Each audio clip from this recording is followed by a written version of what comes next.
¿Qué tal? Esto es No Comment y en esta ocasión quiero hablar de lo que fue la Escuela Nueva o Racionalista.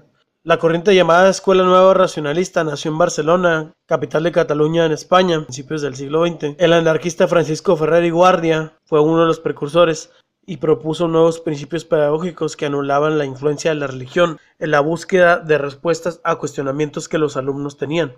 El Estado tampoco podía otorgar la orientación necesaria porque se trataba de un monopolio con postura oficialista plagada de censura. Según Ferrer, citando, el alumno con base en la ciencia experimental debía indagar en la realidad acompañado de un permanente espíritu crítico. Salir, observar la naturaleza y saldar sus dudas entrando en contacto con la realidad exterior. La enseñanza sería pues sustentada en el trabajo del alumno y no solo en la teoría mostrada dentro del salón de clases. En cuanto a la influencia que tuvo en México, llegaría hacia el año 1912 y tuvo buena acogida en los estados de Yucatán, donde el gobernador era Felipe Carrillo Puerto, Veracruz con Adalberto Tejada y en Tabasco con el gobernador Tomás Garrido Canaval. La coyuntura que le dio auge a la escuela racionalista fue la promulgación de la Constitución de 1917, misma que puntualizó la necesidad de ofrecer una educación separada de la religión, con un carácter objetivo y práctico de la enseñanza,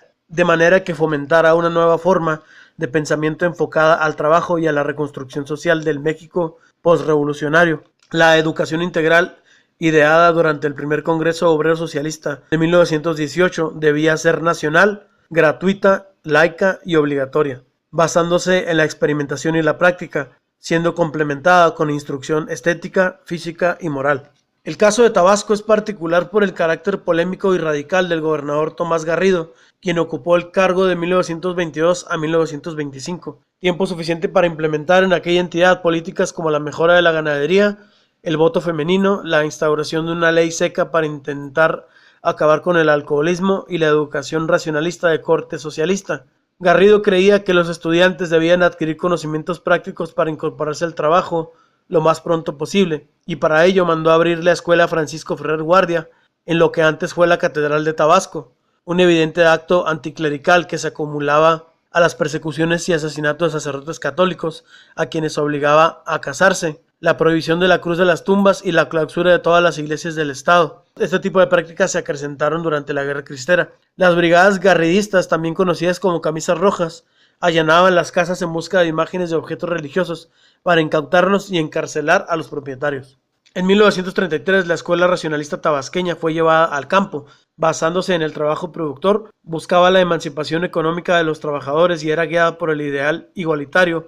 Nació entonces la llamada Escuela al Aire Libre de Tabasco, misma que luchaba contra el dogmatismo religioso, el autoritarismo, la separación de los sexos y la minimización de las capacidades de los infantes. Asimismo, Garrido quería que la mujer trabajara en igualdad de circunstancias que el hombre y promovía la capacidad creadora, la libertad y el respeto a la personalidad del niño.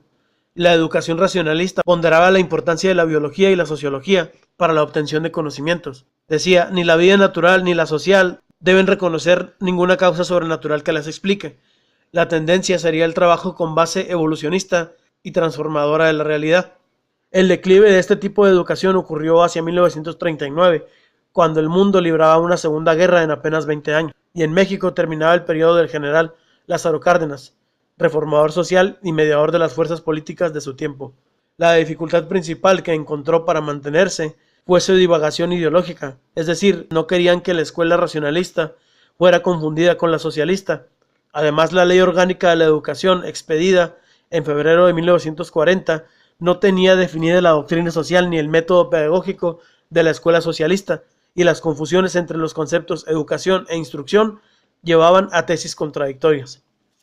La efervescencia del pensamiento racionalista en España coincide con las ideas separatistas de Cataluña antes de la llegada de Franco al poder. Por ello, no sorprende su expansión a varias comunidades en España y Portugal, así como a Brasil y México. Con el triunfo de los republicanos terminó el sueño de los educadores racionalistas en España, y el hecho de que en México haya tenido cierto auge en los estados del sureste es el resultado del hartazgo de ciudadanos intentando mejorar sus condiciones de vida, sembrando una semilla de cambio y progreso social humano en las nuevas generaciones. Fue un intento de educar a un pueblo que hasta entonces era analfabeta e ignorante de su realidad sociopolítica. El peso educativo y espiritual de la religión era muy grande, Por eso mismo existió el conflicto cristero, el gobierno civil librando una batalla no tanto contra una religión o dogma, sino contra una mentalidad arraigada en las personas durante más de 300 años. Muchas gracias y hasta pronto.